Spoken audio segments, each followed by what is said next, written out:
Well, welcome to a very special episode of Heilman Haver. We are so thrilled to be joined by a man who really needs no introduction, but for those of you who need one, we've got an Emmy-nominated actor, best-selling author, television writer, musician, and of course, first and foremost, comedian, Paul Reiser with us today. Paul, thank you so much for taking a few minutes here on our show with us. Thank you. I appreciate the first and foremostness of that because, I started as a comic and then I got distracted and I was doing for so many years just wasn't out there. And so it's kind of surprising, but funny to me. I keep hearing that people who are not familiar with me as a comic go, oh, somebody told me the other day that their mother said, I guess the actor strike must be really tough because I heard Paul Reiser's trying to do stand-up now. But, no, explain to her, please. That's what I started to do. But in fairness, I did take a long time off, so it's understandable. So you're coming to the Tacoma Comedy Club, the downtown location, for the Big Font Comedy Tour, August 11th and 12th. You're at San Francisco this weekend, and then here in Tacoma, you're Friday, August 18th, Saturday, August 19th, 7 p.m. and 9:30 shows, and then back to the East Coast. But tell us about the Big Font Tour. Now, is this kind of a bifocal joke? I'm reading my notes on Times New Roman size 14. Is there a joke in there somewhere? Where'd that title come from? It came, someone says, why do you call your tour Big Font? I said, why do you think? I was riding with a buddy of mine to a local gig, and I had my set list out, and he was looking at it. He goes, Jesus, what is that, like a 48? I said, yeah, I got to see it, And he said, that's what you should call your tour, the Big Font Tour. I said, that's really funny.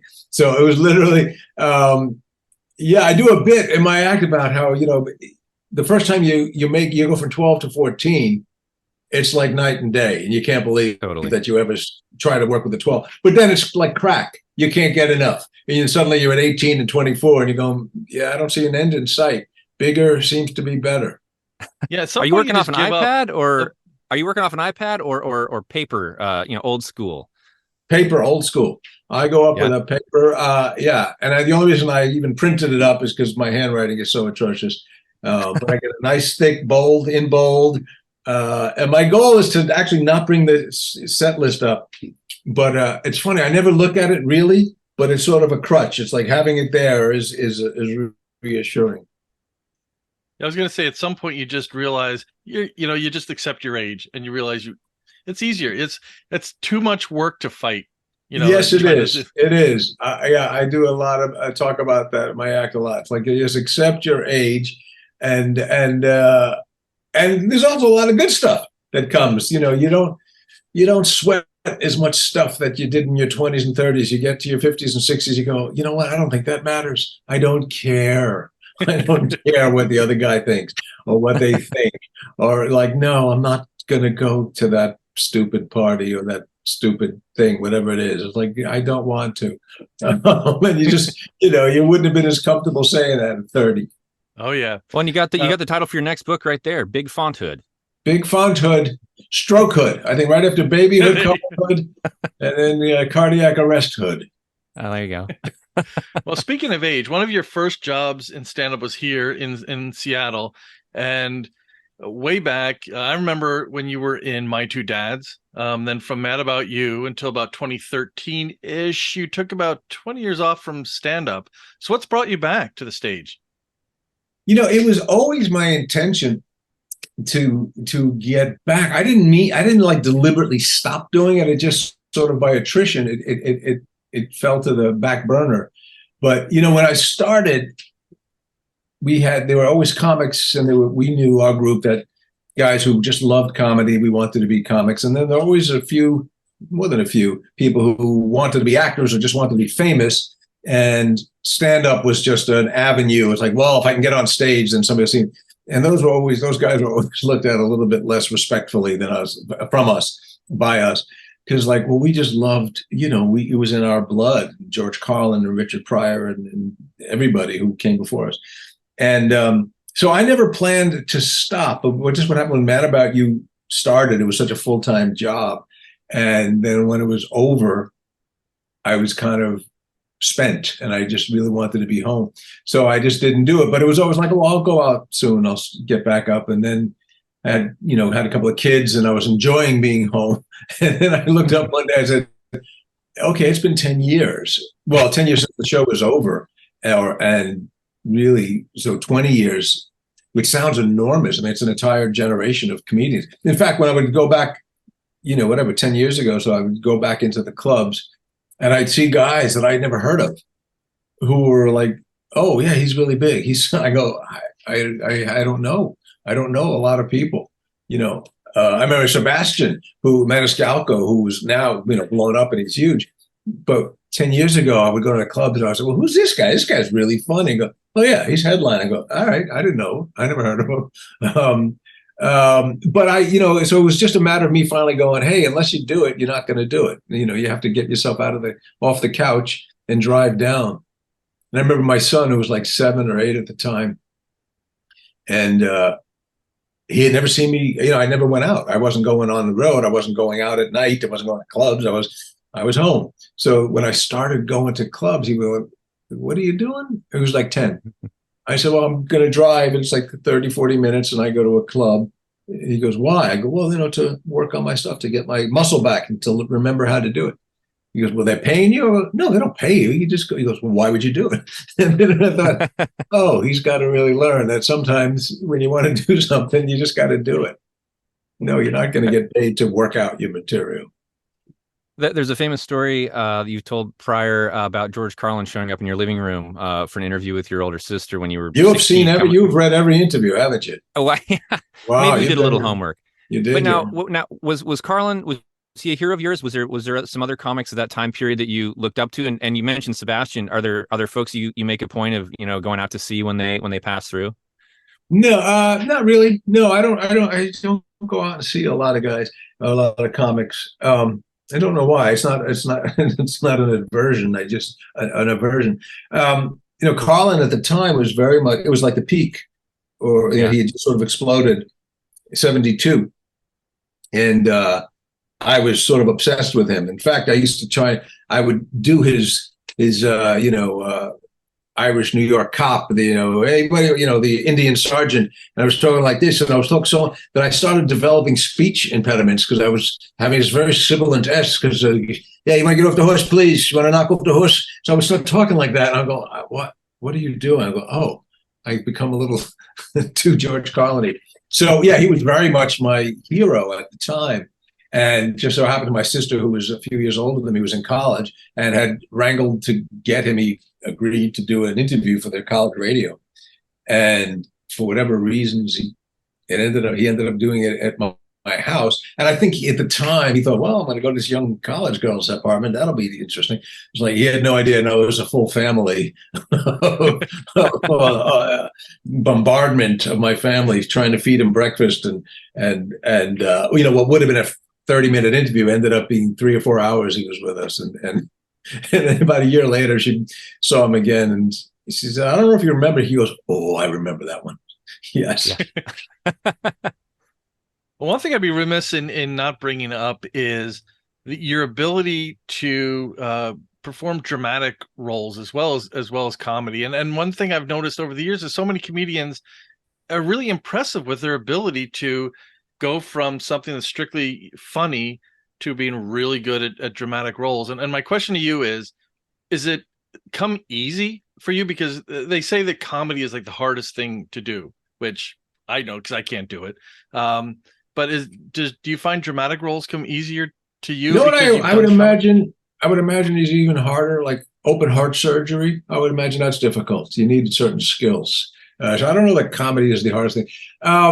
No, I don't think it comes easily, and I don't know that there's a direct correlation. But you think about it, how many great guys, there's Andy Griffith was a comic before he was an actor. And then you watch A Face in the Crowd, like he was great.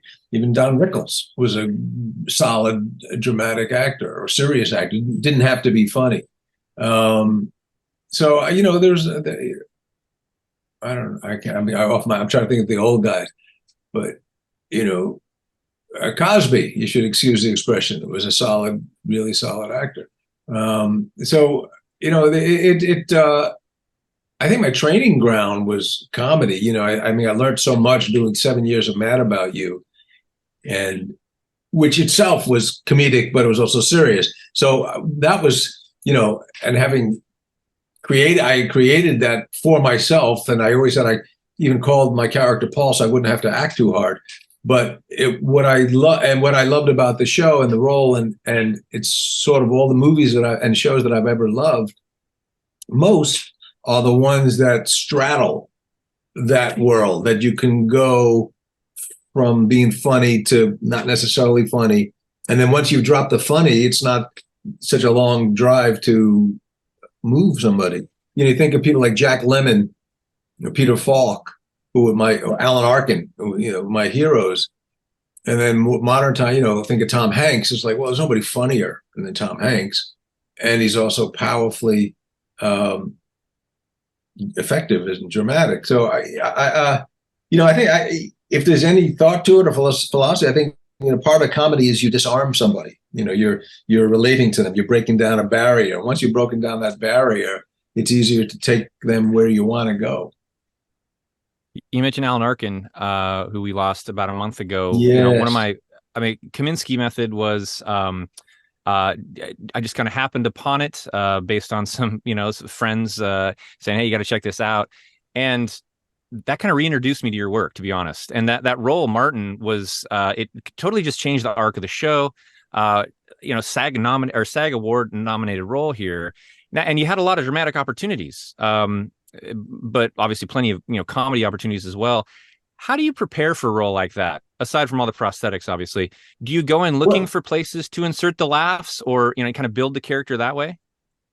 You know, one of the things that was so great and admirable about Kaminsky method was that it was a different kind of comedy than, you know, Chuck Lorre, who created it, is sort of the king of half-hour comedy. You know, 2.5 Men and 1,000 other shows. I can't think of them all. And those are very jokey. When he did, and I know Chuck for years, and when he did Kaminsky method, the first season, I saw it and I was so impressed because it was really funny, but it wasn't jokey. And if it was a joke, it was the character was aware they were making a joke, which is different than sitcom world. So I kind of just told him how much I love the show, and one thing led to another, and he invited me to come on. So I loved that world, and they weren't straining for the jokes, and the characters were, you know, Michael Douglas's character was funny, but if he was making a joke, he was aware that he was making a joke, and he was being, you know, sardonic or ironic. But the heart of the show was about, you know, the sort of darker, sadder, like guys getting older or guys not really knowing how to have friends, and that was what was so sweet about the Alan Arkin, Michael Douglas relationship. So he had this role in mind for Martin, and I don't think he was thinking of me. I just happened to call him to tell him how much I love the show. And then we saw, he goes, wait a second, you could do this if we made you look older. And so I well, what do you mean? He goes, well, we're going to give you a ball cap. We're going to pad you up. And I went, okay, just make sure you do it well. Because if you do it cheesy, then it looks like, you know, a high school production of, you know, Death of a Salesman. So they had these great makeup guys, like, and I would fall asleep in the chair and wake up and go, oh my God, I became my father in the last 2 hours. And, you know, to your point, the prosthetics actually does a lot of the acting for you. You don't have to suddenly act like an older fat guy. Look at you. But what was sweet about that character is that he might have been a bit of a buffoon and a bit of, you know, Michael Douglas would make fun of him and his daughter would roll her eyes at him, but he didn't. You know, he was upbeat and he had hobbies and he had passions and he was, you know, not afraid to be excited about making sandals or, you know, or publishing his own book. And then you find out, and they wrote this beautiful scene where, oh, he actually does have a lot of regret and not self-hatred, but, you know, aware that his life is not what he had once hoped it would be. And feels like it was a failure. Yeah. Yeah. And so that's a really beautiful stuff to play. And it was all there, you know, and the writing was so good. Well, you've seen a lot of changes since you started stand up a while back. I mean, and more recently you have COVID and Me Too and uh, sort of a scrutiny of content that a lot of people put on, especially comics. It seems like there's been a lot of that directed towards your industry.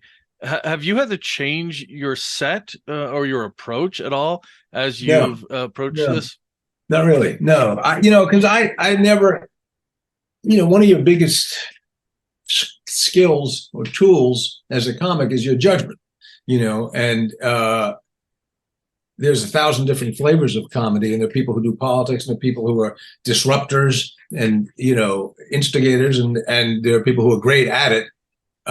That was never me. My thing has always been I always tell people I'm not smart enough to make anything up. So the only thing I can talk about is I tell you what happened in my house, and then you'll tell me what happened in your house, and you'll laugh. And most people laugh because they go, "Yeah, man, that's what mad about you was." Everyone's going, "Ugh, that's like our house," and so I don't get any joy out of making people uncomfortable. I actually get a joy out of making people comfortable and relaxing and relating and so I never, way before it was socially demanded or dictated, it was never, I ever liked offending. Sometimes you go, well, okay, let me try this, and sometimes you do realize I'll do a joke that about like a bumpy moment in a an argument with my wife or something, and if it was just judging me, it might be fine. But because there's 100 years of comedians before me, and I go, "Oh, you're doing my wife's a pain in the ass joke." I'm like, no, it's not really. No, I'm saying this conversation, but because of all the precedent. So that's just something you have to always be aware of. Like, all right, you know what? If I say that, it's gonna, on its own momentum, it's gonna start looking like joke X, and I don't want to be that. So let me see if I can. But all it does is it make you work harder and more diligently. It's like, let me see if I can get that joke to work without people being uncomfortable. Now, how about audiences? We're looking at Beverly Hills Cop 4 of Axel Foley on the horizon. Don't see a lot of big comedy trilogies being made a whole lot anymore. With a 40-year gap between the first and the fourth. Right. Yeah, a little break in time. But are audiences looking for something different now? I mean, obviously we have streaming and things like that, but is it the system that has changed, or have you seen tastes change as far as what consumers want on the big screen? I think the biggest change is the availability of and the abundance of choices. If you want to watch the Mary Tyler Moore Show now in 2023, you can. If you want to watch Black Mirror, you can. If you want to watch, Futurama, you can. So there's just, and you can jump around. The other thing, I did a show. I wasn't in it, but I wrote, produced the show called There's Johnny, which was on. Yeah. Where's it now? It's on Peacock. And it wasn't made for Peacock, but it's now on Peacock. It was one season, 7 episodes, but it took place in 1972 with The Tonight Show, behind the scenes of The Tonight Show, but it was a fictitious characters in Johnny Carson's world. And so when we were using actual clips of the guests. So when we were going through the archives and looking at these shows, I was watching it and I was just pulling out comic clips of it, George Carlin and Steve Martin and Albert Brooks and Rodney Dangerfield. And while I was watching them, I was having this very odd sensation of, I remember this really clearly. It was 40 years earlier, but at the time, it was so important. So as a 15-year-old in high school, if George Carlin was on Tuesday night, I'm going to stay up, or I'm going to keep the TV on soft so my parents don't hear it, but I'm going to stay up till 5 to 12 to watch George Carlin. And so it was important. And now, nothing is that important because you watch it later. You watch it on your phone. You can watch it in the gym. Watch it in the in the John.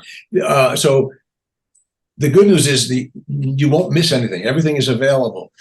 The downside of that, or the flip side of that, is it's not as impactful. Nothing is impactful because there's something else. I was experiencing that with Stranger Things, and for a year, people would say, "Well, what's going to happen next year in Stranger Things?" And they can't wait. And then it would drop on a Monday. And by Tuesday, they go, okay, what else? I was like, we just made that for 2 years. And it's like, chew your food slowly. Don't watch the whole thing in one swoop. Now you're bored.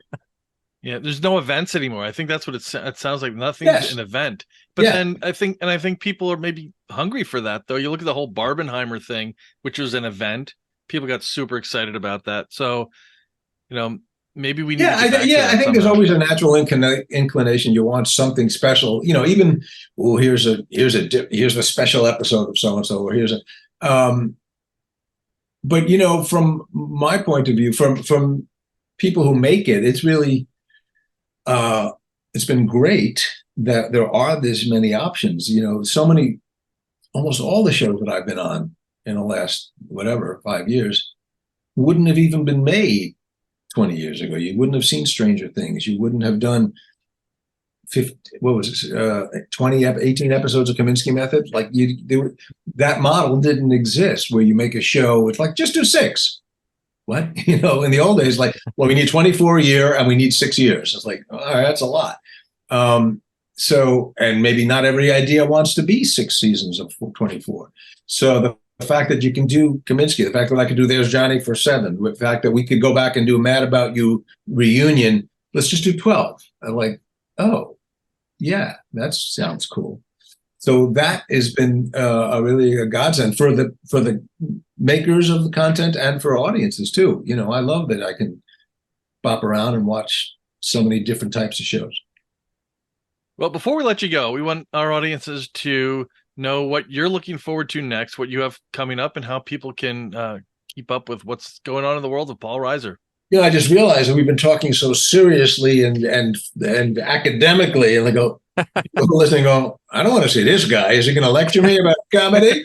And I just want to point to that you two knuckleheads asked me these very clever questions. And so I was forced into this philosophical corner.